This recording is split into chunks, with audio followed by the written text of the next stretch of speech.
Want to make sure your phone stays virus-free without doing a thing?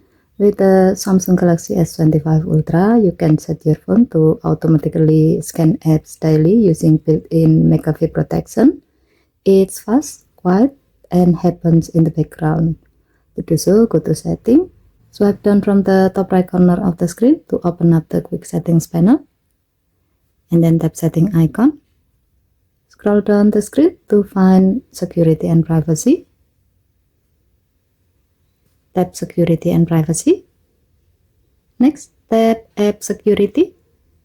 Then tap App Protection. Tap the three dots in the top corner. Then tap App Protection Setting. Turn on App Protection. And then enable Auto Scan Apps Daily. When this feature is on, your phone will automatically scan your apps in a daily basis to give you additional defense against viruses and spyware. As a note, this daily scan only run while your phone is charging and the screen is off, so they won't interrupt anything.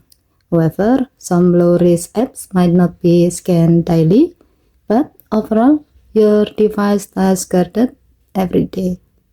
Okay, thank you for watching. Please help to like and subscribe. Have a nice day.